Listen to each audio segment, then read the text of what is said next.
to 3 days के within upload हो जाएगा। तो फर्स्ट ऑफ ऑल देख ले कि इसमें आपका जो पेपर है कुरुक्षेत्र सेकेंड ईयर में जो ईवीएस एक ऑप्शनल पेपर है, कोर्स 11 ऑप्शनल पेपर, 1.5 घंटा का एग्जाम है। एंड आपका जो थ्योरी पेपर है वो 40 मार्क्स अटेंड करना है out of 50 and 10 marks for internal exam 40 attend करना है। एंड ये जो 40 मार्क है, ये 40 मार्क्स में आपको क्वेश्चंस मिलेंगे, short questions and long question as previous. अभी बहुत बच्चों का डाउट था क्या मैम हम लोग क्या करें, यूनिट एक यूनिट से दो दो क्वेश्चन अटेंड कर सकते हैं। हाँ, आप लोग कर सकते हो अभी भी, क्योंकि आप लोगों ने प्रीवियस भी वैसे एग्जाम दिया है, अभी भी मैं भी वैसा ही रहेगा। बट कोई भी श्योरिटी नहीं है बिकॉज नोटिफिकेशन आउट नहीं हुआ regarding question selection from the each unit और नॉट, मतलब attending question from the each unit और नॉट। सो इसके लिए आपको वेट करना पड़ेगा, कोई भी कॉलेज से कुछ भी इंफॉर्मेशन नहीं आया है। एंड बाकी जो आपके एडमिट कार्ड में इंस्ट्रक्शंस मिले होंगे उसके अकॉर्डिंग करना है। But as per my opinion मैं ये बोलना चाहूंगी, जिन बच्चों ने एक एक यूनिट से दो दो क्वेश्चन कर दिया एंड इसके वजह से पूरे पेपर को उन्होंने नहीं पढ़ा, सिर्फ 4 यूनिट से 2 यूनिट को पढ़ के गए एंड उससे उन्होंने 4 लॉन्ग क्वेश्चन अटेंड किया एंड शॉर्ट क्वेश्चन उन्होंने कुछ अटेंड कर पाए, कुछ छूट गया है, तो इससे आप लोग का मार्क्स कम हो रहे। तो मैं क्या बोलती हूँ कि ईच यूनिट से हाफ यूनिट पढ़ो, पर ईच यूनिट को पढ़ के जाओ, ठीक है। इससे आपको बेनिफिट्स मिलेंगे फ्यूचर में भी। प्लस ईच यूनिट से क्वेश्चन जब कर रहे हो तो आपको डिफरेंट कंसेप्ट लिखने को मिलेंगे। एक यूनिट से जब आप लिखते हो तो वो सिमिलर आंसर टाइप आता है, मतलब फर्स्ट क्वेश्चन का भी आंसर सेम है, सेकंड क्वेश्चन का भी आंसर ऑलमोस्ट सेम आता है, थोड़ा बहुत एक्स्ट्रा हमें एडिशन करना पड़ता है। इस वजह से बोलूंगी कि इसको थोड़ा सा चेंज करें एंड यूनिट वाइज सिलेक्शन करें आपके बेटर मार्क्स के लिए। अदरवाइज इस बार बहुत बच्चों का बैक लगा हुआ है कुरुक्षेत्र में। अभी देखो यूनिट वन में क्या है, meaning, need, scope of environmental education, evolution, development of environmental education, Stockholm conference, Tbilisi conference होगा, थेलीसी कॉन्फ्रेंस नहीं होता है, बीलीसी है, स्पेलिंग रॉन्ग है, TBELISI होगा, एंड अर्थ समिट मतलब जियो अर्थ समिट जो है, and lastly objective of environmental education. हम अभी ना क्या करेंगे, इस पार्ट को स्टार्ट करेंगे, meaning, need, scope of environmental education. इसको अगर पढ़ ले तो इसके साथ ही पढ़ लेना एट ए टाइम 1.1 एंड 1.4, तो आपका क्वेश्चन बन जाएगा। एंड इवोल्यूशन एंड डेवलपमेंटल जो एनवायरमेंटल एजुकेशन है, ये आपका हिस्ट्री पार्ट है, हिस्ट्री ऑफ एनवायरमेंटल। उस चार्ट में कुछ डेट्स के अकॉर्डिंग कैसे एनवायरमेंटल एजुकेशन का टर्म आया, कैसे डिफरेंट टाइप ऑफ कॉन्फ्रेंस हुए हैं अर्थ को सेव करने के लिए, या फिर कैसे हमने एनवायरमेंटल स्टडीज को as a subject education system में लाया, उसका मैंने पूरा एक चार्ट दिया हुआ है। उस चार्ट के अकॉर्डिंग अगर पढ़ लेते हो एंड इस क्वेश्चन में अगर आता है right about the evolution and development of the environmental education, तो आपको मीनिंग, नीड, स्कोप थोड़ा सा लिखना ही पड़ेगा। उसके बाद evolution and developmental environmental education के बारे में लिखना पड़ेगा, तब जाके आपका ये आंसर कंप्लीट होगा। एंड बाकी जो स्टॉकहोम कॉन्फ्रेंस, बीलीसी कॉन्फ्रेंस और समिट, ये सारे शॉर्ट क्वेश्चन हैं एंड शॉर्ट क्वेश्चन के अकॉर्डिंग तीनों के तीनों बहुत इंपॉर्टेंट है। बट हम लोग क्या करेंगे, तो 1.1 को अच्छे से प्रिपेयर करोगे एंड 1.3 को अच्छे से प्रिपेयर करोगे। इवोल्यूशन का सिर्फ हाफ जो उसका डेट वाइज है उसको उससे मेंशन कर दोगे तो ये पार्ट कंप्लीट हो जाएगा। यूनिट 2 में क्या है, environmental problems and policies. Environmental problems and policies के अंदर सबसे इंपॉर्टेंट कुछ क्वेश्चंस का नाम बोल रही हूँ, जैसे कि सस्टेनेबल डेवलपमेंट, ठीक है, eco club and global warming, pollutions and its types, ठीक है। अभी जिन पर्सन्स को पता है कि acid rain, ozone depletion and global warming ये कनेक्टेड क्वेश्चंस हैं, एक दूसरे से जुड़े हुए हैं। एसिड रेन जब हमारे ये में क्या होता है, एनवायरमेंट में एसिड का अमाउंट इंक्रीज होता है एटमॉस्फेयर में। तो वो जब वो एसिड क्रिएट होता है, एसिड का अमाउंट कैसे क्रिएट होगा, जब गैसेस रहते हैं, गैसेस के साथ पोल्यूशन मिक्स होते हैं, उसके थ्रू वो मीडिया क्या हो जाता है कि combination of hydrogen, nitric acid, nitrate, ये सारे जुड़ के HNO3 बन जाते हैं, H2SO4 बन जाते हैं, एंड वो जैसे पानी के साथ मिक्स हो गए तो वो जब सॉइल में आएंगे तो वो एसिड बन जाते हैं। तो सॉइल में जैसे आते हैं तो वो रेन हो गया तो एसिड रेन बोलोगे। तो ये जो मतलब आपके वाटर के साथ मिक्स होके आपके H2SO4 आ रहे हैं, मतलब H2SO4 बन गया, HNO3 बन गया, ये सब जब बारिश के थ्रू आता है तो अम्ल वृष्टि और अम्ल वर्षा बोला जाता है। Ozone depletion, that is ozone layer, आप जानते हो हमारे अर्थ के ऊपर एक प्रोटेक्टिव कवरिंग है, that is called ozone layer, जो कि हमें यूवी रेज से, हार्मफुल यूवी रेज से प्रोटेक्ट करता है।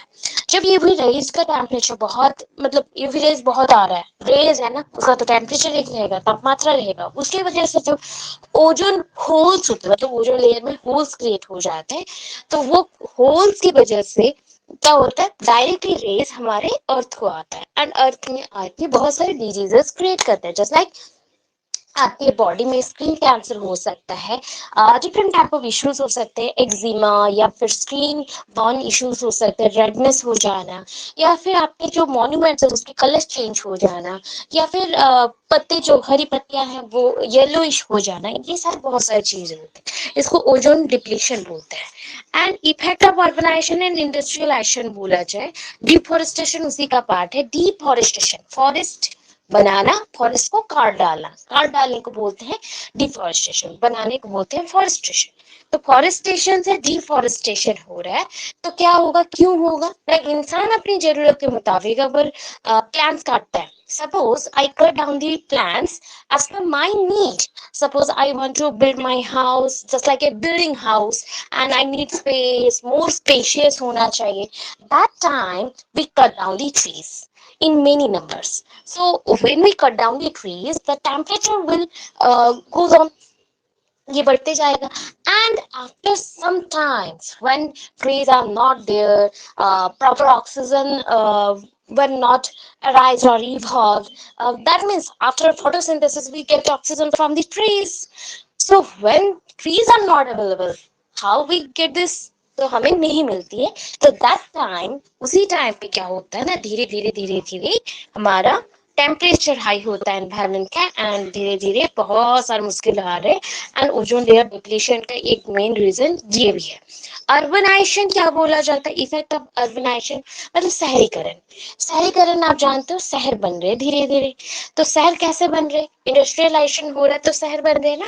जब इंसानों को नीड होता है कुछ बड़ा करने का तो वो शहर आता है, एंड शहर आने के बाद वो उसी के चाल ढाल में चलते हैं, गाँव को भूल जाते हैं, रूरल एरियाज में जो फार्मिंग हो रही है वो सब चीजों को भूल जाते हैं, एंड इसका नतीजा होता है कि धीरे धीरे इंडस्ट्रियल एरियाज बढ़ रहे हैं हमारे सिटीज में, एंड ट्रांसपोर्टेशन के लिए हम लोग ओनली ऑटोमोबाइल्स का यूज करें, व्हीकल्स का यूज करें, जिससे हार्मफुल कार्बन डाइऑक्साइड और कार्बन मोनोऑक्साइड गैस थी, बहुत सारी चीजें गैसेस फॉर्म में निकल रहे हैं, जिसकी वजह से बहुत ही ज्यादा हार्मफुल एक्टिविटीज हो रहा है या हार्मफुल एक्शंस हो रहे हैं एनवायरमेंट के ऊपर।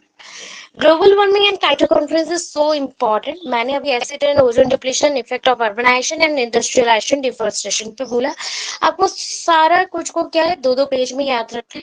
ग्लोबल वार्मिंग काइटो कॉन्फ्रेंस थोड़ा से करेंगे, मतलब काइटो कॉन्फ्रेंस हुआ था ग्लोबल वार्मिंग से प्रोटेक्ट करने के लिए, and global warming ozone layer depletion की वजह से ही मैक्सिमम टाइम होता है सियासी गैसेस का इंक्रीज हो जाना।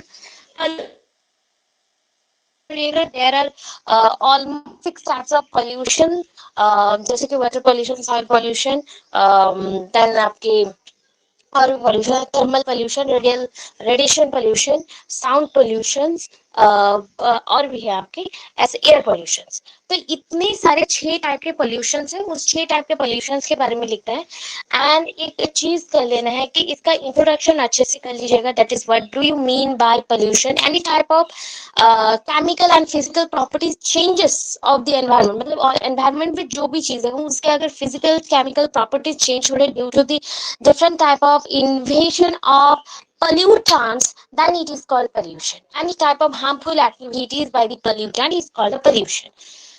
What do you mean by pollutants? Pollutants are those substances which create harmful activities, जो कि harmful activities create करते हैं या फिर harmful actions दिखाते हैं, उसको हम pollutants बोलते हैं. That may be any type of biological agents, or that may be any type of physical metals or materials or chemicals. That may be any type of sounds, or that may be any type of instrumental noises, etc. तो ये कुछ भी हो सकता है. अभी इसके types में मैं बता चुकी हूँ. थर्मल मतलब टेम्परेचर की वजह से होना, ज्यादा हीट होने से क्या होगा.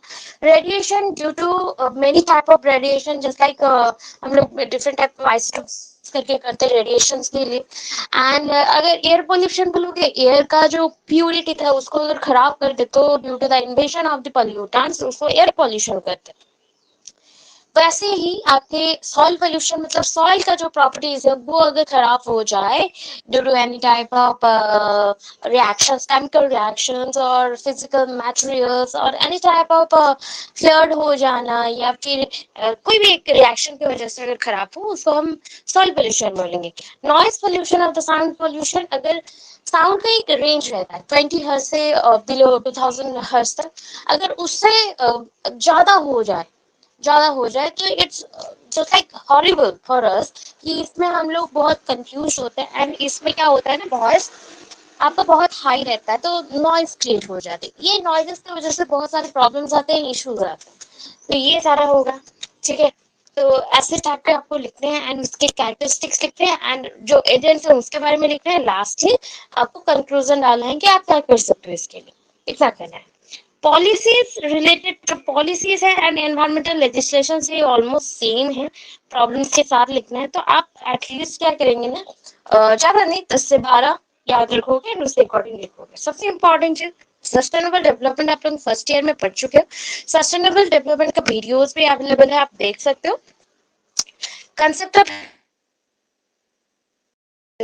ये मुझे पता है. हेल्दी एनवायरनमेंट का क्वेश्चन मत पढ़ो, मुझे पता है आप बना के लिख सकते हो. हेल्दी एनवायरनमेंट क्या है, हर एक चीज जब अच्छा सा रहता है तो उसको हेल्दी बोला जाता है. अभी एनवायरनमेंट इज जस्ट लाइक जो चीजें उसमें रीयूज हो सकते हैं, रिसाइकल हो सकते हैं या फिर रीगेन हम लोग कर सकते हैं, उसको हम बोलेंगे क्या, healthy environment.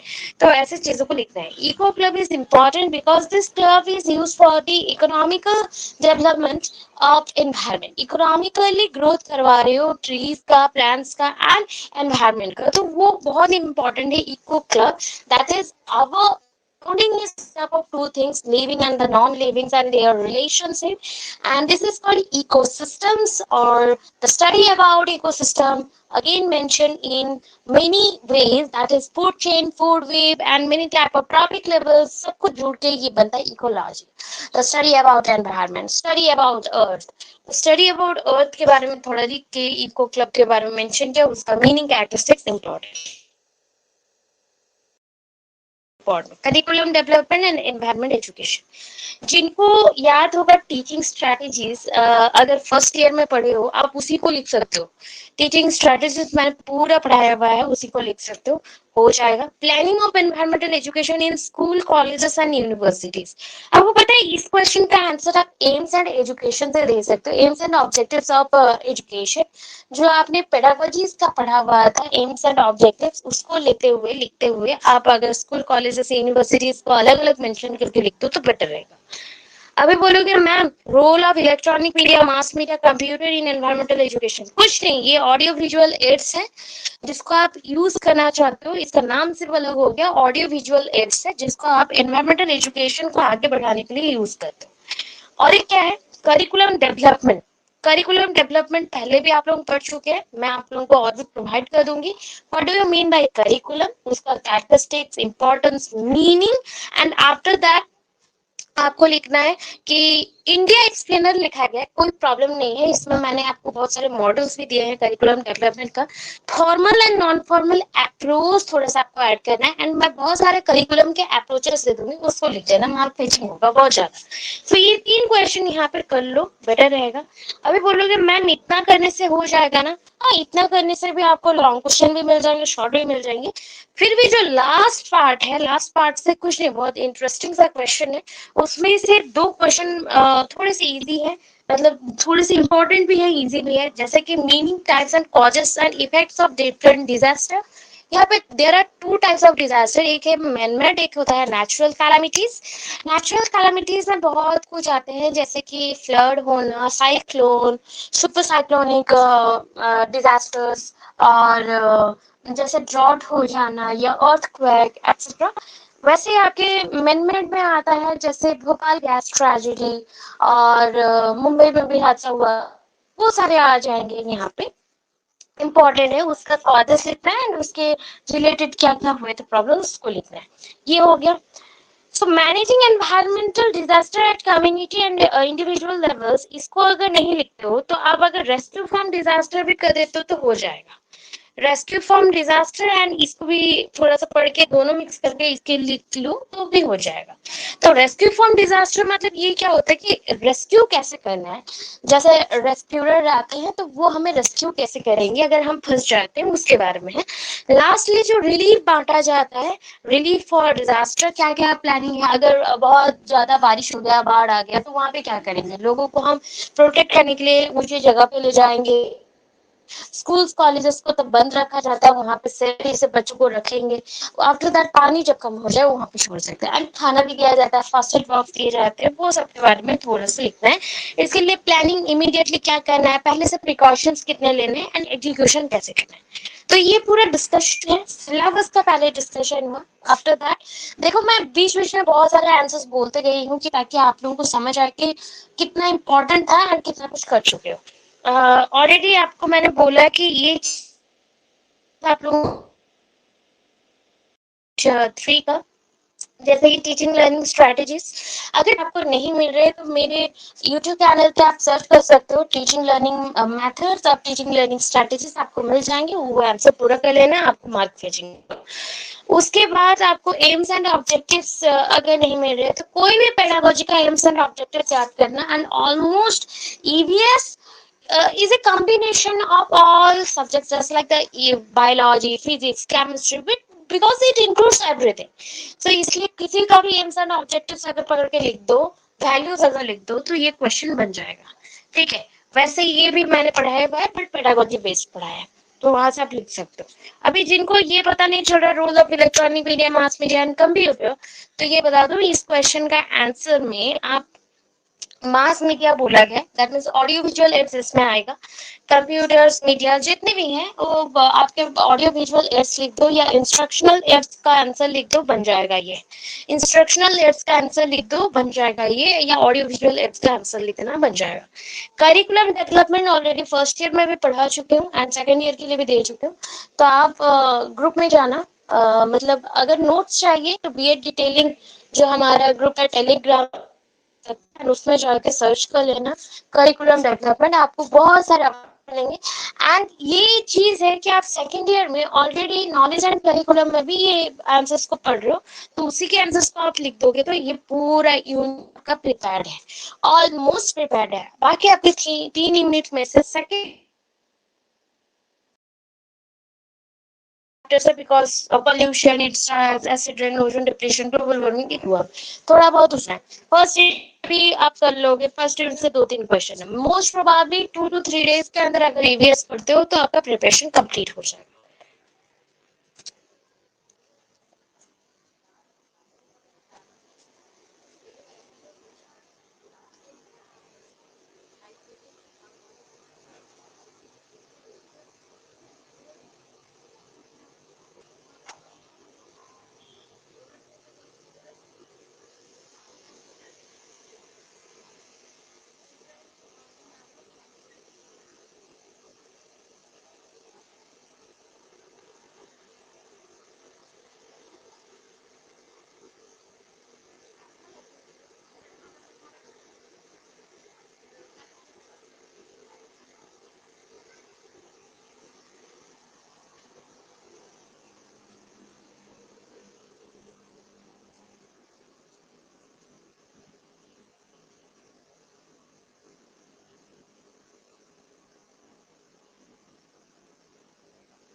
So this is our first part of EVS. The first part में मेंशन है कि आपको एनवायरमेंटल स्टडीज के बारे में और ईवीएस का मीनिंग, स्कोप, नीड, इम्पोर्टेंस के अकॉर्डिंग कुछ लिखता है। उसके साथ इवोल्यूशनरी ट्रेंड्स के ऊपर भी क्वेश्चंस हैं। तो इस अकॉर्डिंग हम क्या करेंगे, जैसे मल्टीपल क्वेश्चंस का आंसर दे सके उसके लिए हम ट्राई करें। सो बेसिक फंडामेंटल ये है कि living organisms are closely depend upon each other. जितने भी लिविंग ऑर्गेनिजम्स हैं, living organisms plus non living, जैविक अजैविक, दोनों ही एक दूसरे से संबंधित हैं और जुड़े हुए हैं। ठीक है। And no organism is totally independent of its environment. कोई भी ऐसा ऑर्गेनिज्म नहीं है जो एक दूसरे से जुड़ा हुआ नहीं है या एक दूसरे के ऊपर डिपेंडेंट नहीं है। अब मेरा कहने का मतलब हो गया कि सपोज एक ऑर्गेनिज्म को मैंने मेंशन कर दिया ए, तो दूसरा ऑर्गेनिज्म है बी, दोनों ही लिविंग है, तो ये दोनों के अंदर तो कनेक्शन है ही। उसके साथ हमारा कनेक्शन है जो उसके सराउंडिंग में एनवायरनमेंट है, जो कि नॉन लिविंग हो सकता है, जैसे सॉइल, वाटर, एयर और एनी टाइप ऑफ थिंग, जैसे कि मटेरियल्स हो गए या फिर घर हो गया, मकान हो गया, सब कुछ जुड़े हुए हैं एक साथ। कंपोनेंट्स ऑफ एनवायरनमेंट में पहले तो टर्म एनवायरनमेंट कहाँ से आया है ना, ये जो हमारा टर्म है ये फ्रेंच वर्ड से आया है। फ्रेंच वर्ड से आया है। फ्रेंच वर्ड में क्या मेंशन है ना, फ्रेंच वर्ड में एनवायरोनर, एनवायरोनर, which means to encircle और to surround, किसी चीज को घिरे रहना या फिर जो हमारे सराउंडिंग में प्रेजेंट है या मौजूद है उसको हम बोलते हैं एनवायरनमेंट। फ्रेंच वर्ड में एनवायरोनर बोला गया है। हम बोल सकते हैं कि हम लोग इसी के विद इन, इसी एनवायरनमेंट के विद इन सर्वाइव करते हैं। एंड नेचुरली जो भी इसके चीजें हैं जैसे कि हमारे साथ जुड़े हुए हैं, ग्रोथ, डेवलपमेंट, सर्वाइवल, सब कुछ इसी पे ऊपर डिपेंडेंट है। Surrounding is very much important for us because this environment will produce every type of material that used for us or that important for our survival. So it is very important and ये always produce करते ही चलता है renewable, non renewable resources and every type of food chain, food web, जो आप बोलते हो trophic level, सब कुछ इसी के साथ संबंधित है। तो according to J S Ross, Ross के according environment is the external force that influence us. तो एनवायरनमेंट क्या है, एक एक्सटर्नल फोर्स है जो हमें इन्फ्लुएंस करता है। ठीक है, जो हमें क्या करता है, इन्फ्लुएंस करता है। So environment is the external force that influence us. ये हमें इन्फ्लुएंस करता है, हमारे सराउंडिंग में जो है उसमें ये इंपॉर्टेंट है। यहाँ पे हमने क्या क्या जाना, कुछ पॉइंट जाना है। तो it provide stimuli to an individual until its death. यहाँ पे हम सोच लो मैं एनवायरनमेंट हूँ, तो मैं एनवायरनमेंट हूँ तो मैं कब तक अपना स्टिमुली प्रोवाइड करूंगी एक ऑर्गेनिज्म को ना, जब तक वो जिंदा है तब तक ये स्टिमुली ऐसा जाते रहेगा, दैट इज स्टिमुली। ये स्टिमुली ऐसे ही मूव होते रहेगा। ठीक है, स्टिमुली ऐसे ही जाएगा। And it includes both biotic and abiotic factor. जितना भी चीज़ों बोलो, जैविक अजैविक दोनों ही फैक्टर यहाँ पे जुड़े हुए हैं। ये एक एक्सटर्नल फोर्स है जो कि इंडिविजुअल्स को अफेक्ट करता है एंड ये इन्वॉल्व करता है physical, chemical and biological, social etcetera, जितने भी चीज़ें हैं। अभी देखो अगर मैं बोलूँ according to Kurt Lewin, Kurt Lewin के अकॉर्डिंग इसमें क्या क्या है ना, कुछ चीज़ें हैं जिसके थ्रू ही एनवायरनमेंट बनता है। हम बायोलॉजिकल फैक्टर्स पे नहीं जाएंगे, टोटली बायोलॉजिकल नहीं करेंगे। Physical and biological, physical and biological को एक कोने में रख दो, दूसरे कोने में शीर्ष बिंदु में आप रख दो social and cultural, and last में आप रखो साइकोलॉजिकल। तो इंसानों के सोचने के ऊपर भी डिपेंड करता है कि एनवायरनमेंट को वो कैसे रखेंगे, उससे संप्रक्त जो बिहेवियर और कैरेक्टरिस्टिक्स होते हैं वो भी इन्फ्लुएंस करता है हमारे एनवायरनमेंट को। तो दैट इज इम्पॉर्टेंट। इंडिविजुअल जितने भी हैं वो अफेक्ट करते हैं एनवायरनमेंट को, एनवायरनमेंट ऑपोजिट में उसको अगेन इन्फ्लुएंस करता है। तो ये मतलब हो गया कि इंडिविजुअल्स जितने भी हैं, जैसे हम अपने व्यवहार और बिहेव के थ्रू इन्फ्लुएंस कर रहे हैं एनवायरनमेंट को, तो एनवायरनमेंट भी सराउंडिंग में वैसे हमें कुछ एक्सटर्नल फोर्स जैसा स्टिमुली दे रहा है। तो ऐसा बन गया हमारा एनवायरनमेंट। इसका कॉम्पोजिशन आप जानते हो कि यहाँ पे जो बायोस्फीयर होता है उसको हम अर्थ बोल रहे हैं, बाकी ये तीनों के कॉम्बिनेशन से बनता है। तो first one is the atmosphere, second one is the lithosphere and third one is the hydrosphere. Hydrosphere that is water systems जो हमारे पास है, वो हाइड्रोस्फीयर है जहाँ पे वाटर साइकिल्स कंटिन्यू होते हैं। Atmosphere that is related to environment, मतलब जहाँ पे गैसेस, एयर्स और ऑक्सीजन, नाइट्रोजन जैसे गैसियस फॉर्म्स में सारे प्रेजेंट हैं, वो सारे। And lithosphere is the soil. तो ये तीनों के कॉम्बिनेशन में हमारा क्या बनता है, biosphere that is the earth. BIOS मतलब जहाँ पे लाइफ और लिविंग ऑर्गेनिजम्स लाइफ मतलब जिंदा कर रह सकते हैं, सरवाइव कर सकते हैं, जिंदा रह सकते हैं। तो ये हो गया कि लिविंग ऑर्गेनिज्म। बायोस्फीयर, स्फीयर मतलब एरिया, स्फीयर मतलब हो गया एरिया, एंड बायो मतलब हो गया लिविंग। सो लिविंग और लाइफ जहाँ पे एग्जिस्ट करता है that is called the biosphere. इसको जोन ऑफ अर्थ बोला जाता है, जोन ऑफ अर्थ, बिकॉज यहाँ पे ऑल टाइप ऑफ एनिमल्स जो लिविंग थिंग्स है वो दिखते हैं। अभी हम चलेंगे किस पॉइंट पे, देखो यहाँ पे क्वेश्चन है आपका पहला, meaning need scope of environment education, क्यों जरूरी है एनवायरमेंट एजुकेशन, क्यों जरूरी है। ये बोला जा रहा है कि एनवायरमेंटल एजुकेशन एनेबल्स, ये इंसानों को बताता है कि एनवायरमेंट का नीड क्या है, the structure of knowledge provide करता है, the structure of knowledge which is important for the human beings, जितना अमाउंट का नॉलेज चाहिए वो प्रोवाइड करता है। एंड ये आपके सराउंडिंग बॉडी से ही आता है, that means the world which contains the knowledge about the environment, it provides to us as a stimuli and we accept it. ठीक है। जैसे जैसे लाइफ इसमें आते हैं, पार्टिसिपेट करते हैं, डिफरेंट टाइप ऑफ एक्टिविटीज होता है, उसी से हमारा फ्यूचर जनरेट होता है। ऐसे ना बहुत सारे चीज हुए थे, जैसे कि आपको पता चलेगा कि कंट्री में कैसे एनवायरनमेंट इफेक्ट होता है, एंड कंट्री के बहुत सारे पॉपुलेशंस को खत्म किया जा सकता है, एट अ टाइम ग्रो किया जा सकता है। मैंने कंट्री का एग्जांपल दिया।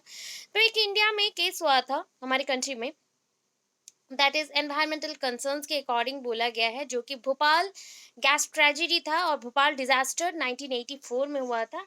एंड बहुत सारे लोग इसमें मारे गए थे। द फिनिश, ये फिनिश नेशनल कमीशन है, FNC, 1974 में उन्होंने बोला environment education is a way of implementing the goals of environmental protection. मतलब एनवायरमेंटल एजुकेशन एक ऐसा माध्यम है जिसके थ्रू हम कैसे एनवायरनमेंट को प्रोटेक्ट कर सकते हैं, उसके प्रोटेक्शन के लिए जो गोल्स हैं उसको इम्प्लीमेंट कर सकते हैं। अभी थोड़ा सा आगे चलो। तो अभी तो आपने समझ के आया कि ये वर्ड कहाँ से आया है, has been derived from the French word environner. Environner मतलब क्या है, सराउंडिंग, और टू एनसर्कल और टू सराउंड। तो ये हो गया हमारा both living and non living things, biotic, ये बायोटिक थिंग, जैविक अजैविक थिंग, सब कुछ जुड़ के ये बना है। ये जो एनवायरमेंटल एजुकेशन है ये इंटरप्रेट करता है बहुत सारे फैक्टर्स को, जैसे कि अर्थ है, different type of atmospheric conditions हैं, वाटर कंडीशंस हैं, वाटर बॉडीज हैं, लिथोस्फीयर और टेरेस्ट्रियल बॉडीज हैं, उसके रिलेशनशिप है, सबको लेके होता है। अभी डेफिनेशन में एक ही छोटा सा डेफिनेशन दीजिएगा, जैसे कि according to R.A. Sharma, environmental education refers to the awareness of physical, cultural environment and perceive its relevance for real life situation। environmental education क्यों चाहिए ना, environmental education बहुत सारी चीज़ों के ऊपर बात करता है, जैसे कि फिजिकल, कल्चरल एंड बहुत सारे पॉइंट्स पे बात करता है, जिसके थ्रू एनवायरनमेंट में जो रियल लाइफ सिचुएशंस है उसको हम हैंडल कर सके, उसके बारे में अवेयर हो सके। अगर मैं ब्रीफ हिस्ट्री बता दूं, ये जो एनवायरमेंटल एजुकेशन है, मतलब ई आपको शॉर्टकट में मैं बताऊंगी, ई एनवायरमेंटल एजुकेशन, इसको हमने बहुत टाइम पहले 18th सेंचुरी में जीन जैक्स रॉशो, उनके थ्रू ये डिस्कवर हुआ था। And as the beginning of preservation phase, जैसे जैसे हमारा जो मेन एंड नेचर के बारे में, हम लोगों के बारे में जान रहे हैं, उसको संग्रहित कर रहे थे या फिर स्टोर कर रहे थे। In 1864, Men and Nature named book was discovered by George Perkins by US। US में उन्होंने, यहाँ पे बाय यूएस है तो इन यूएस कर दीजिएगा। तो यूएस में जॉर्ज पर्किंस ने एक बुक लिखा related to preservation of humans behaviour and human relationship with the environment. तो मेन एंड नेचर एक बुक निकाला 1864 में। ठीक है, 18th सेंचुरी का बात चल रहा है, तो जीन जैक्स रॉशो के बाद जॉर्ज पर्किंस आए। एंड ये जो टर्म है environmental education, not environment, environmental education, एक नेशनल कॉन्फ्रेंस हुआ एनवायरमेंट एजुकेशन के अकॉर्डिंग एंड उसके ऊपर, एंड न्यू जर्सी में ये हुआ था 1968 में। सो यहाँ पे दो सबमिट हुए थे, एक का नाम था Janeiro earth submit and world submit. Janeiro earth submit 1992 में हुआ, वर्ल्ड सबमिट आपके 2002 में हुआ।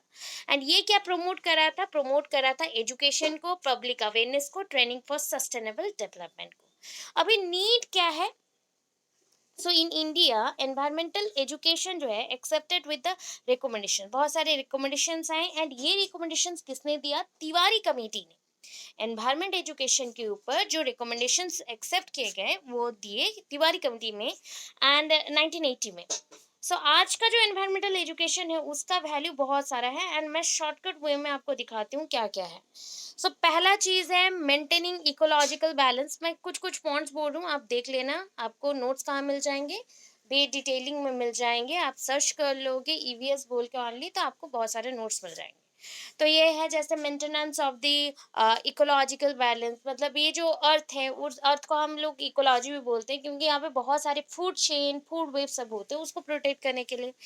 जैसे कि हम क्रिएट करें knowledge about environmental education for balanced sustainable development और इंडस्ट्रियल डेवलपमेंट। सस्टेनेबल डेवलपमेंट मतलब जहाँ पे हम जिंदा रह सकते हैं और फ्यूचर के लिए रिसोर्सेज रख सकते हो, ऐसे एनवायरनमेंट। एंड इंडस्ट्रियल डेवलपमेंट, जो इंडस्ट्रीज बना रहे हो वो प्रॉपर होना चाहिए ताकि लोगों में पॉल्यूशन ज़्यादा ना फैले एंड लोग मारे ना जाए। तो ऐसा एनवायरनमेंट क्रिएट करो जो कि पॉजिटिविटी शेयर करे। नेशनल लेवल्स को इंटरनेशनल लेवल पे ले जाओ, तो national integration with international understanding. Social development हो, various type of social development हो, पॉपुलेशन के ऊपर अवेयरनेस क्रिएट किया जाए, एंड हम क्या करेंगे और भी ज़्यादा कंसर्निंग हो जाएंगे। जो एंडेंजरिंग स्पीसीज है और एंडेंजर्ड स्पीसीज है, जो स्पीसीज नियर अबाउट टाइम में विलुप्त होने वाले हैं या फिर एक्सटिंक्ट होने वाले, एंड आप क्या करोगे? कंजर्वेशन करोगे। आप कंजर्वेशन करेंगे किस चीज़ को प्रोटेक्ट करने के लिए? हम लोग जो भी पेड़ पौधे हैं, फ्लोरा फना है, उसको बचाने के लिए।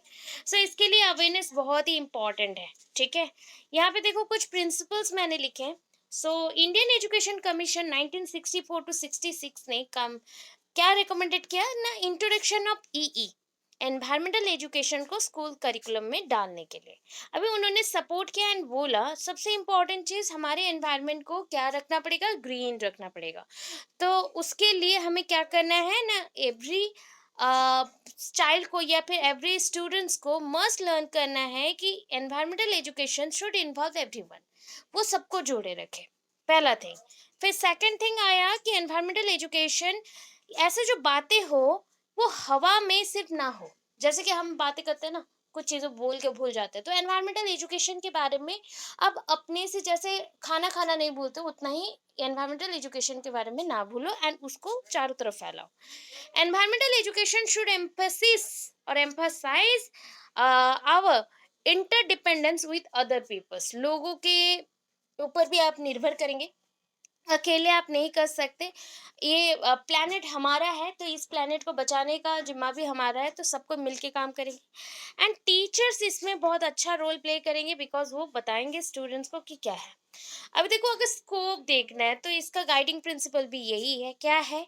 हम अभी जो भी हमारा पोटेंशियल है या फिर जो हमारा करंट सिचुएशन है एनवायरमेंटल पॉइंट ऑफ व्यू, तो उसके बारे में सोचेंगे, उसको कैसे प्रोटेक्ट करें।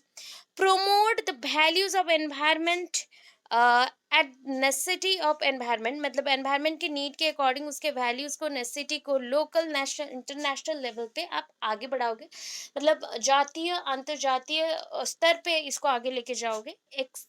आप explicitly consider environmental aspects in plans for development and growth.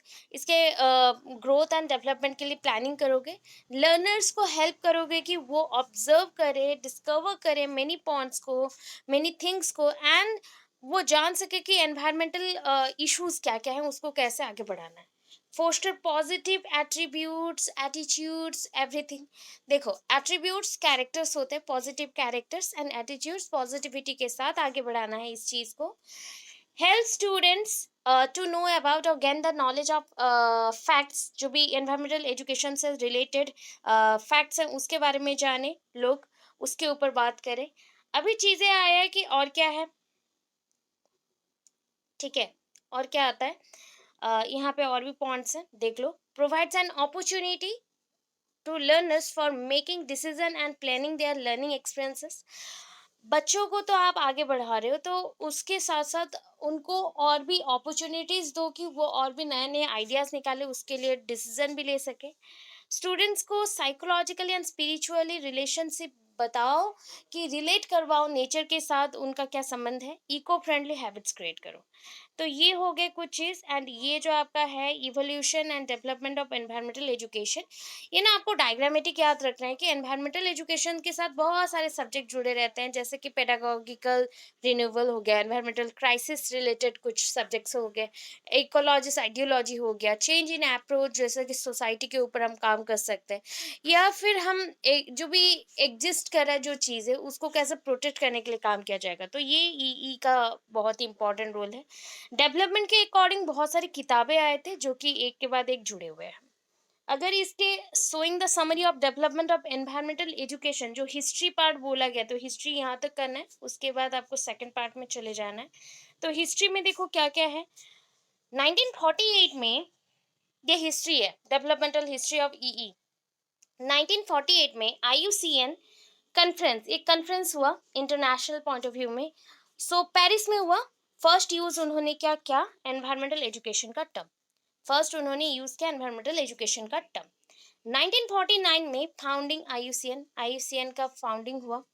1948 गया, 49 गया, 1965 में first use term environmental education in UK conference held at Kili university, held at Kili university. तो किली यूनिवर्सिटी में एक कॉन्फ्रेंस हुआ, किली यूनिवर्सिटी में एक कॉन्फ्रेंस हुआ एनवायरमेंटल एजुकेशन रिलेटेड, इस टर्म को लेते हुए कॉन्फ्रेंस हुआ।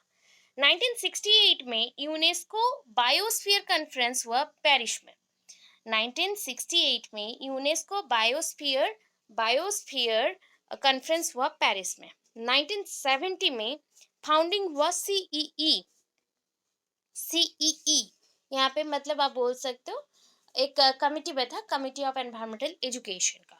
तो आईयूसीएन एक मीटिंग बैठा, उसके बाद ये मीटिंग कहाँ पे हुआ, Nevada, Nevada USA, and definition of environmental education के ऊपर बातचीत किया गया। 1970 में ये हुआ। 1972 में UN conference on the human environment Stockholm Sweden. तो आपको याद रखना है 1972 में आपके स्टॉकहोम कॉन्फ्रेंस हुए थे, ओके, स्टॉकहोम कॉन्फ्रेंस हुए थे। 1975 में फाउंडिंग ऑफ यूनेप एंड आईईईपी, ठीक है, यूनेप एंड आईईईपी, यूएनईपी एंड आईईईपी। 1977 में यूनेस्को ने first inter governmental conference on EE किया, फर्स्ट इंटरनेशनल आप बोल सकते हो या इंटर गवर्नमेंटल कॉन्फ्रेंस बोल सकते हो, कि डिफरेंट कंट्रीज के गवर्नमेंट्स यहाँ पे ज्वाइन किए थे। एंड ये कॉन्फ्रेंस को हम बिलीसी कॉन्फ्रेंस बोलते हैं, जो कि सोवियत रूस में हुआ था, यूएसएसआर। 1979 में नेशनल सेमिनार हुआ हायर ईई न्यू दिल्ली में, इंडिया में, न्यू दिल्ली इंडिया में। सो एक हायर एनवायरमेंटल एजुकेशन के ऊपर आपका बातचीत किया गया, सेमिनार किया गया, ये न्यू दिल्ली में हुआ। 1980 में वर्ल्ड कंजर्वेशन स्ट्रैटेजी फॉलो किया गया, वर्ल्ड कंजर्वेशन स्ट्रैटेजी, ठीक है, वर्ल्ड कंजर्वेशन स्ट्रैटेजी।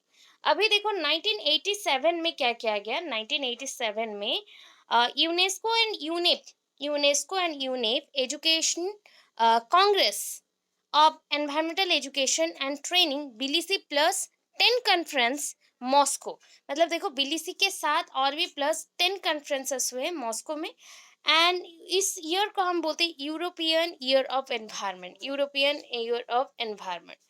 यहाँ पे कमीशंस में बहुत सारे चीज़ें हुए डेवलपमेंट के रिलेटेड, एनवायरमेंटल डेवलपमेंट के रिलेटेड वर्ल्ड कमीशन बैठा। एंड इसको कौन सा रिपोर्ट बोला गया, ब्रॉडलैंड रिपोर्ट बोला गया। 1988 में यूरोपियन रिजोल्यूशन हुआ, यूरोपियन रिजोल्यूशन हुआ ऑन ईई। 1990 एंड 91 में publication of caring for earth, कैसे हम अर्थ को केयरिंग प्रोवाइड कर सकते हैं, उसके लिए पब्लिकेशन किया गया। 1992 में UN conference on environment and development हुआ, मतलब अर्थ समिट हुआ, जिसको आप रियो बोलते हो, रियो अर्थ समिट। 1993 में ग्लोबल फोरम एक बनाया गया, जो कि न्यू दिल्ली में हुआ इंडिया में सस्टेनेबल डेवलपमेंट के रिलेटेड। 1996 में publication of government strategy for EE, that is environmental education in England हुआ। तो इतना आप करोगे, की ट्रेंड्स और नहीं चाहिए, ये सारे डिफरेंट टाइप ऑफ सब्जेक्ट्स के अकॉर्डिंग है, ये आपको और एक्स्ट्रा नहीं लिखना पड़ेगा। इसके बाद और एक कंसेप्ट आता है बीलीसी कॉन्फ्रेंस, जो आपके बुक में थैली से आप लोग पढ़ रहे हो क्योंकि वो TH हो गया है, बट ये बीलीसी कॉन्फ्रेंस है, TBILISI, बीलीसी कॉन्फ्रेंस। तो ये वर्ल्ड का फर्स्ट इंटर गवर्नमेंटल कॉन्फ्रेंस था।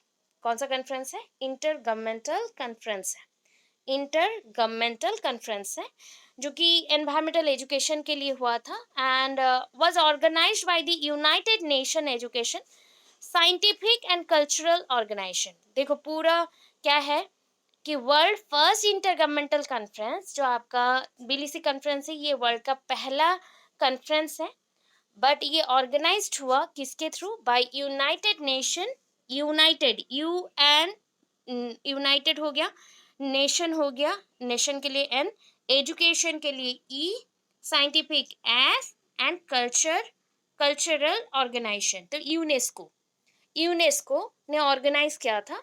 एंड इसके साथ और दो कोऑपरेशंस थे, मतलब ऑर्गेनाइजेशन थे जो कोऑपरेट कर रहे थे।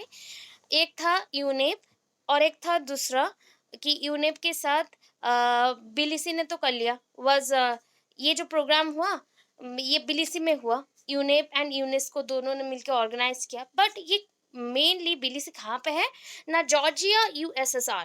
फ्रॉम अक्टूबर 14 टू 26 हुआ था, फ्रॉम अक्टूबर 14 टू 26 हुआ था। तो उधर आप काउंट कर लो कितना दिन का हो गया, 14, 15, 16, 17, 18, 19, 20, 21, 22, 23, 24, 25, 26।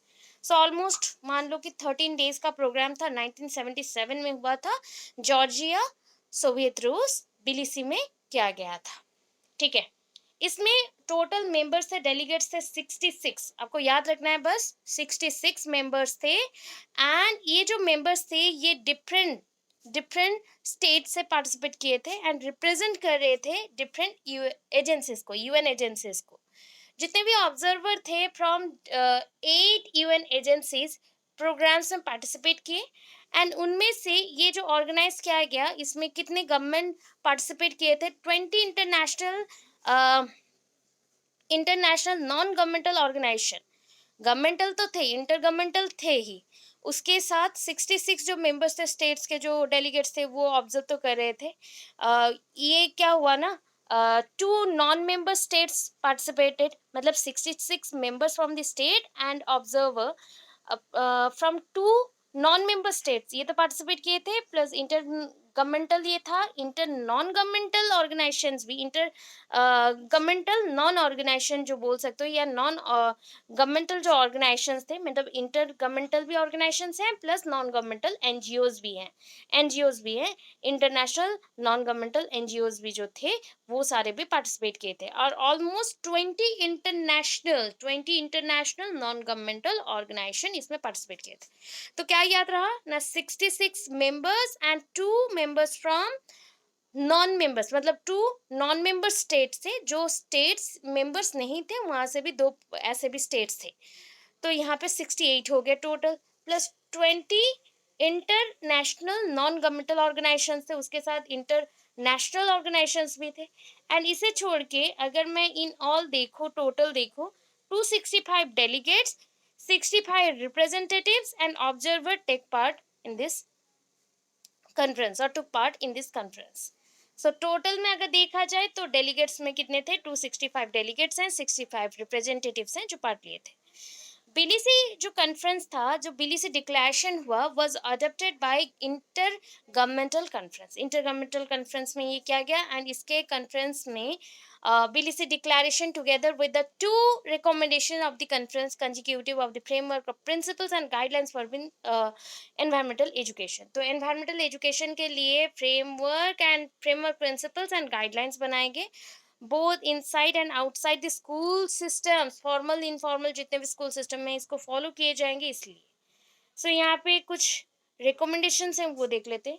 सो here as it is a fact that biological, physical, features as well as it is or its ethical, social, cultural, economic dimension constitute the natural basis of human environment.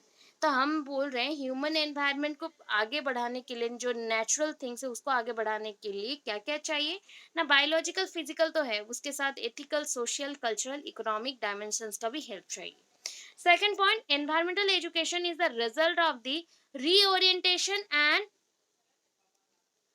dovetailing of different discipline with the regarding environmental issues. तो environmental education किसका result है? Result of reorientation, जो अभी परिवर्तन आ रहा है उसी के ऊपर है. एंड ये क्या कर रहा है ना, डिटेल्डली एनालिसिस कर रहा है डिफरेंट सब्जेक्ट्स को जो कि एनवायरमेंटल इश्यूज के साथ संपृक्त है. ये बेसिक एम, इसका बेसिक एम क्या है ना, making individual and communities to understand complex nature of environment. कम इसका जो कॉम्पोजिशन है, इसका जो नॉलेज है, इसके रिलेटेड जो वैल्यूज है, प्रॉब्लम्स है, उसको जैसे सॉल्व किया जा सके उसके बारे में बातचीत करना. फोर्थ पॉइंट है ये फर्दर बेसिक एम. इसका जो फर्दर बेसिक एम है, basic aim of environmental education is to show the interdependence between the political, economic and eco biological, और आप बोल सकते हो कि जो इकोलॉजिकल है, मेनली इको बायोलॉजिकल बोलो या इकोलॉजिकल है, वो सारे एक साथ जुड़ के मॉडर्न वर्ल्ड के लिए काम करेंगे, रिस्पॉन्सिबिलिटी लेंगे, सॉलिडरिटी लेंगे टुवर्ड्स एनवायरनमेंट. स्पेशल अटेंशन किस पे दिया जाएगा? Fifth point, special attention should be paid to the complex relationship between socio-economic development and environment. Special attention और स्पेशल अटेंशन हम लोग किसे देंगे ना, कॉम्प्लेक्स रिलेशनशिप जो भी है एनवायरनमेंट से जुड़े हुए सोशियो इकोनॉमिक डेवलपमेंट का, उसके ऊपर बात करेंगे. To carry out environmental task, environmental education should bring ये closer link between educational progress और प्रोसेसेस. जितने भी इसके ऊपर अगर बात करते हैं तो उसमें हमें डिटेल देखना पड़ता है कि रियल लाइफ एंड जितने भी काम चल रहे हैं उसके अंदर क्या रिलेशनशिप है. एनवायरमेंटल एजुकेशन शुड, यहाँ पे मेंशन है, cater to all ages, socio professional groups in the population. जितना भी सोसाइटी में जुड़े हुए हैं या फिर प्रोफेशनल वर्क में भी जुड़े हुए हैं सोसाइटी के साथ, उन सबको एनवायरमेंटल एजुकेशन कैटरिंग करता है या सर्व करता है. टू अचीव इफेक्टिव डेवलपमेंट, अगर एनवायरमेंटल एजुकेशन में इफेक्टिव डेवलपमेंट चाहिए तो हमें दोनों चीज़ पे ध्यान देना पड़ेगा, दो तीन चीज़ों पे. First thing, formal education system, school system में एनवायरमेंटल एजुकेशन को डालना है. नॉन फॉर्मल एजुकेशन सिस्टम को भी आगे बढ़ाना है एंड मास एजुकेशन पे भी ध्यान देना है जो मल्टीमीडिया के सिस्टम्स के थ्रू होगा. टू अचीव इफेक्टिव डेवलपमेंट, अगर इफेक्टिव डेवलपमेंट चाहिए तो एजुकेशन सिस्टम में बहुत सारे एक्शंस लेने पड़ेंगे, लेजिस्लेशन, पॉलिसीज बहुत सारे लेने पड़ेंगे जो कि गवर्नमेंट के थ्रू बनाया गया है एंड उसी को हमें फॉलो भी करना पड़ेगा. सो ये हो गया. एंड जिसको थोड़ा सा और ज़्यादा लिखना है कि कॉन्फ्रेंस कैसे काम करता है गोल्स एंड ऑब्जेक्टिव्स के अकॉर्डिंग, तो ये नीड पार्ट है, इसको ऐड कर सकते हैं क्योंकि ये आपका जो है ऑब्जेक्टिव्स रिलेटेड मैंने लिखा है. Awareness, knowledge, attitude, skill, evolution, evaluation, ability and participation. Participation, लोगों को मोटिवेट करना है कि वो पार्टिसिपेट करें, डिफरेंट सोशल ग्रुप्स को मोटिवेट करना है पार्टिसिपेट करें. फिर इवैल्यूएशन एबिलिटी, जब भी आप कहीं पे पार्टिसिपेट करते हो तो उसको रिप्लेस करने के लिए, खराब चीज़ों को रिप्लेस करके अच्छी चीज़ों को डालने के लिए वी नीड सम इवैल्यूएशन, मूल्यांकन विधि चाहिए या मेथड चाहिए. स्किल्स, जिसके थ्रू आप प्रॉब्लम को सॉल्व कर सको. एटीट्यूड, आपके पास पॉजिटिव एटीट्यूड और ग्रुप्स में पॉजिटिव एटीट्यूड, स्ट्रॉन्ग फीलिंग्स होना चाहिए जो काम कर रहे हो एनवायरमेंट रिलेटेड. नॉलेज, पहले तो नॉलेज लो, अंडरस्टैंड करो, अवेयरनेस क्रिएट करो एनवायरमेंटल एजुकेशन के बारे में एंड अवेयर हो जाओ. तो ये स्टेप्स ना ऐसे जा रहा है. अवेयरनेस फर्स्ट होगा. First you have to aware about the concept related to environment, how to protect it and their problems. Then knowledge, how to solve this, you want to get or you gain this knowledge about environmental education so that you perfectly understand the point of problem, and after that you have to solve it, solve it. Attitude में क्या है? Positive attitude makes you very positive और very adventurous so that you have to solve any problem in any time. You have strong feeling about this or towards this environment, so you have to protect it. Then skill, before going to solve the problem you have the skills, otherwise you are very just like conserved or exhausted. You feel that no skills help to you or no skills are helpful to you. So first of all you have to manage the skills to solve the problems on environment. Evaluation ability में same होगा, participation में भी same होगा। तो ये सारी चीजें अभी देखो, देखो जिसको भी गाइडिंग प्रिंसिपल पढ़ना है तो 1A का जो मैंने पढ़ाया वो हो जाएगा। अभी अगर ऑब्जेक्टिव्स हो गया तो ऑब्जेक्टिव्स में क्या आते हैं? नॉर्मली आप जानते हो ऑब्जेक्टिव्स, हम लोग बहुत सारे ऑब्जेक्टिव्स पढ़ चुके हैं, तो इसके जनरल ऑब्जेक्टिव्स है। General objectives of EE, objectives of EE declared by the different intergovernmental organization. आपको पता है कि इसका एनवायरमेंटल एजुकेशन का कुछ तो उद्देश्य होगा। लक्ष्य बड़े होते हैं, उद्देश्य छोटे होते हैं, तो पहले जनरल ऑब्जेक्टिव्स होगा। इस ऑब्जेक्टिव्स को फुलफिल करता है कौन? Inter governmental organisation.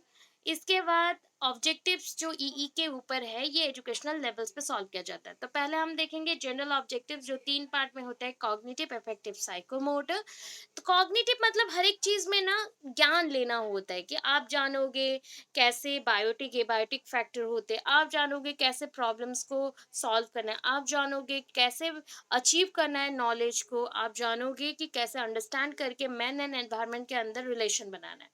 अगर मैं इफेक्टिव का बात करूं तो वो फीलिंग होता है। तो आप जैसे वैल्यू के बारे में जानते हो, कैसे प्रमोट करना है जानते हो, कैसे रिसीव करना है जानते हो, that is the knowledge about environmental education. And इसके टाइप्स, इसके बायोडाइवर्सिटी, सारी चीजों के ऊपर करना है। अगर मैं बोलूँ साइकोमोटर मतलब करके दिखाना, रिसर्च प्रोग्राम्स हो गया, आप पार्टिसिपेट करोगे सोसाइटी में, कैसे एनवायरमेंटल एजुकेशन को आगे बढ़ाना, अवेयर करना है, कैसे इसके लिए वेरियस वेज में काम करना है, blood donation camps, different type of activities camps participation के लिए करना चाहिए। पार्टिसिपेशन इन एफोरेस्टेशन, प्लांटेशन करने के लिए, पेड़ लगाने के लिए, रूरल एंड अर्बन एरियाज में आप आगे बढ़ने के लिए। अभी आया objectives of EE declared by the different intergovernmental organization. तो आपके ना बुक में 3 ही है। आप क्या कर सकते हो, अगर इसको आया तो आपको तीनों में, मैं बिलीसी कॉन्फ्रेंस आपको पढ़ा चुकी हूँ कि 66 स्टेट मेंबर्स थे एंड 2 नॉन मेंबर्स वाले भी स्टेट थे। तो 68 हो गया। टोटल डेलीगेट्स थे 265 डेलीगेट्स थे। 20 international non governmental organization था जो पार्टिसिपेट किया था। एंड यहाँ पे बहुत सारे ग्रुप्स है, कमीशन है, जैसे कि यूनेस्को एंड यूनेप दोनों मिलके ये बिलिसी में कॉन्फ्रेंस हुआ था हेल्ड। तो उसके अकॉर्डिंग ये बनाया गया। एंड यहाँ पे हमने एनवायरमेंटल एजुकेशन के ऊपर आगे कैसे बढ़ाना, अवेयर कैसे करना है, कैसे काम करना है, प्रिंसिपल्स को बढ़ाना है एंड लोगों को अवेयर करते हुए उसके ऊपर काम करना है, तो प्रोटेक्ट करना है। एनवायरमेंटल एजुकेशन को एजुकेशन लेवल्स पे देखना है। तो इसलिए स्टॉकहोम कॉन्फ्रेंस, बिलिसी कॉन्फ्रेंस, अर्थ समिट इंपॉर्टेंट है। बिलीसी कॉन्फ्रेंस हो या स्टॉकहोम या अर्थ समिट, सबका मोटो सेम है कि अर्थ को प्रोटेक्ट करना, उसके लिए प्रिंसिपल्स बनाना, ऑब्जेक्टिव्स बनाना जिसको हम फुलफिल कर सके। ऑब्जेक्टिव्स क्या है, जैसे कि हमें अर्थ क्यों अच्छा चाहिए, तो अर्थ अच्छा चाहिए हमें क्लीन रहने के लिए, अर्थ अच्छा चाहिए हमें आगे बढ़ने के लिए, सो दैट पहले तो हमें घर से ही क्लीन चाहिए। तो habits of cleanliness and healthful living, जैसे अच्छे से जी सको, हेल्दी रह सको, स्वास्थ्यवान हो सको, उसके लिए। अभी इसके बाद problem solving skill, observation thinking करना है, मेथड्स को चूज करना है, टेक्नोलॉजी को चूज करना है, कोऑपरेट करना है एक दूसरे के साथ, कोलैबोरेशन नहीं होगा, कोऑपरेट होगा। साइंटिफिक एटीट्यूड को डेवलप करना, बिकॉज ये ईवीएस है, ऑनेस्टी लीडरशिप डेवलप करना, नॉलेज लेना नेचुरल रिसोर्सेज के ऊपर एंड पोल्यूशन के ऊपर कैसे प्रोटेक्ट करना है, participate in different environmental protection programmes, different type of programmes होता है, जैसे कि 5 जून हमारा वर्ल्ड एनवायरनमेंट डे है, ये था बीट प्लास्टिक पोल्यूशन और कैसे प्लास्टिक पोल्यूशन से बचाया जाए। To take part increases orientation programme, जैसे ओरिएंटेशन प्रोग्राम को आगे बढ़ा सके, चेंजेस ला सके। एंड कॉन्फिडेंस बच्चों में बढ़ाना, जैसे लोगों पे बढ़ाना कि वो फेस कैसे करे प्रॉब्लम्स को। ये सारी चीजें हो गई। इसका कंक्लूजन ये है कि आप एनवायरनमेंट को क्यों प्रोटेक्ट करना चाहते हो, because we have potent instrument and environmental education एक पोटेंट इंस्ट्रूमेंट है जिसके थ्रू आप एनवायरनमेंट के ऊपर जितने भी प्रॉब्लम्स हैं, क्राइसिस हैं, उसको आप ठीक कर सको। एंड जितने भी पर्सन है वो सारे पर्सन यहाँ पे एनवायरमेंटल एजुकेशन को वैल्यूज दे सके, उसको आगे बढ़ा सके एंड उसको हेल्प कर सके कैसे सॉल्व करने में। तो ये आपका जो क्वेश्चंस हैं ये यूनिट 1 से था, ठीक है, यूनिट 1 से है। और भी 2 छोटे टॉपिक्स बाकी हैं, स्टॉक होम एंड व्यू और समिट, तो वो 2 भी आपको पढ़ा दूंगी। एंड टीचिंग स्ट्रैटेजीज मैंने आपको यहाँ पे नोट्स भी दिया है, फॉर्मल इनफॉर्मल के अकॉर्डिंग बहुत स्ट्रैटेजीज दिया है। जैसे कि ऐसे, अगर ऐसे नहीं पढ़ सकते हो तो मैं आपको एक लिंक दे दूंगी, सो डिस्क्रिप्शन बॉक्स में लिंक अगर ना हो तो आपको मैं प्लेलिस्ट बना दूंगी, तो गो टू द प्लेलिस्ट। किसका प्लेलिस्ट देखना है? Environmental education Kurukshetra university mention होगा, वो प्लेलिस्ट में जा सकते हो। टीचिंग स्ट्रैटेजी जो प्रीवियस फर्स्ट ईयर में पढ़े हो, टीचिंग स्ट्रैटेजी और टीचिंग मेथड्स उतना भी पढ़ लोगे तो इसके लिए हो जाएगा। करिकुलम भी पढ़ चुके हो तो करिकुलम भी लिख देना, हो जाएगा। इसके बाद देखो ये जो इवैल्यूएशन है, तो evaluation process you know that, evaluation आप असेसमेंट पढ़ रहे हो, इवैल्यूएशन पढ़ रहे हो, उसमें जो जो पढ़े हो, सीसीई पढ़े हो, formative summative evaluation, criterion based पढ़े हो, नॉन रेफरेंस पढ़े हो, डायग्नोस्टिक प्रोग्नोस्टिक पढ़े हो, देन रिकॉर्ड पढ़े हो, केस स्टडी और एनेक्डोटल रिकॉर्ड और चेकलिस्ट पढ़े हो, तो वो सारी चीज़ों को थोड़ा थोड़ा करके जितना मैक्सिमम लिख सकते हो, हाफ हाफ पेज, तो आपको बहुत सारा बेनिफिट्स मिल जाएंगे। सो ये हमारा आज का वीडियो है। इतने के बाद देखो AIIMS and objectives, AIIMS and objectives मैंने आपको पहले भी बोल दिया है। एम्स एंड ऑब्जेक्टिव्स, ऑब्जेक्टिव्स पहले बोला है, उसको भी लिख दोगे हो जाएगा। एम्स एंड ऑब्जेक्टिव्स, एम्स क्या है? प्रोटेक्ट करने के अकॉर्डिंग, लॉन्ग टर्म सोल्यूशन देने के अकॉर्डिंग, एनवायरनमेंट को हमारे एक हेरिटेज साइट्स बनाना है, लोगों को एक इंटरनेशनल ग्राउंड तक ले जाना है, एनवायरनमेंट को क्लोजली लिंक करना है बहुत सारे सब्जेक्ट्स के साथ, एंड जिस वे से आप प्रोटेक्ट करते हो उस प्रोटेक्ट को बोलो। तो यहाँ पे मैंने ऑब्जेक्टिव्स मेनी वेज में सेम पॉइंट्स को लिखा है। आप जैसे methods at primary level, levels जो होते हैं जैसे primary level, secondary level and higher level, method जो यूज करोगे, observation method, playway method, field trip and dramatization, ये चार मेथड जो है, तीन चार मेथड्स हैं, वो इंपॉर्टेंट है प्राइमरी लेवल के लिए। सेकेंडरी लेवल में लेक्चर मेथड, लेक्चर कम डेमोन्स्ट्रेशन, एजुकेशनल जो आपके टूर्स होते हैं या फिर आप जो ट्रिप्स लेते हो, वो सारे ड्रामाटाइजेशन, ये चार मेथड सेकेंडरी के लिए। एंड हायर के लिए lecture method, group discussion, seminar, workshop, survey method, experimental method, problem solving, project method, ये सारे मेथड हायर्स के लिए होता है। तो इतना हो गया। इसके बाद रोल ऑफ इलेक्ट्रॉनिक मीडिया में, एक्चुअली इलेक्ट्रॉनिक मीडिया में आप और भी कुछ लिख सकते हो कि it is helpful for the communication process. मैं आपको जितना पॉसिबल हो सकता है उतना पढ़ा रही हूँ ताकि आप लोग मैक्सिमम चीज़ों को गेन कर सको। ठीक है, आपको मैं हिंट दे चुकी हूँ। आपको अगर चाहिए तो इंस्ट्रक्शनल मीडिया और मास मीडिया, कंप्यूटर का रोल, आईटी सेक्टर्स, मतलब जैसे आपको पता है, जैसे कि कल एक प्रोग्राम था वर्ल्ड, आपका जो वर्ल्ड एनवायरनमेंट डे है उसके अकॉर्डिंग, मतलब जहाँ पे हम बीट द प्लास्टिक पोल्यूशन और प्लास्टिक बैन करने के लिए बोला गया है। तो इसके अकॉर्डिंग ये अवेयरनेस कैसे आपने क्रिएट किया? Through status. तो आपने पिक्चर्स को, छोटे छोटे वीडियोस को रिलेटेड टू प्लांटेशन, एवरीथिंग जैसे प्रोटेक्ट हो रहा है उसके रिलेटेड आपने डाला। तो मल्टीमीडिया, कंप्यूटर, मास मीडिया और न्यूज़पेपर, रेडियो और डिफरेंट टाइप ऑफ जो इलेक्ट्रॉनिक्स गैजेट्स है और इंस्ट्रक्शनल मीडिया है, कैसे हेल्प करता है आपको आगे बढ़ाने के लिए। तो आप क्या करोगे, इन सारे मीडियाज के बारे में और इसके इम्पोर्टेंस के बारे में लिखोगे। तो इस मैंने जो अभी नोट्स दिख रहे हैं ये स्क्रीन में, इससे बेटर होगा कि आप इंस्ट्रक्शनल मीडिया एक बार पढ़ लो, जो कि मैंने इसके प्लेलिस्ट में जोड़ दिया है। ठीक है, इसके बाद आपको डिजास्टर मैनेजमेंट में जाना है। सो डिजास्टर मैनेजमेंट में तो पढ़ाऊंगी बट ये थोड़ा ब्लर है, तो कल के क्लास में ये मैंने पढ़ा दूंगी। ये पार्ट 1 है, पार्ट 2 आएगा, पार्ट 2 एंड 3 आएगा। तो दो ये में एक इको क्लब सस्टेनेबल ग्रोथ तो हम लोग पढ़ चुके हैं प्रीवियस फर्स्ट ईयर में, तो मैं सारा लिंक दे दे रही हूँ आज, एंड आप उसको पढ़ लेना at a time. And I hope कुछ कुछ हेल्पफुल हो रहा है आपको, क्योंकि एट ए टाइम मैराथन चलवाना थोड़ा डिफिकल्ट हो जाता है, तो इसलिए पार्ट वाइज मैंने पे चल रहा है। 2 पार्ट में आएगा। आज एक पार्ट आया जहाँ पे हमने मैक्सिमम फर्स्ट यूनिट का बहुत कुछ एंड सेकेंड यूनिट का कुछ कुछ मैंने आपको हिंट दे दिया, और 2 यूनिट बाकी है, 2 यूनिट का मैं हिंट दे दूँगी। Thank you so much.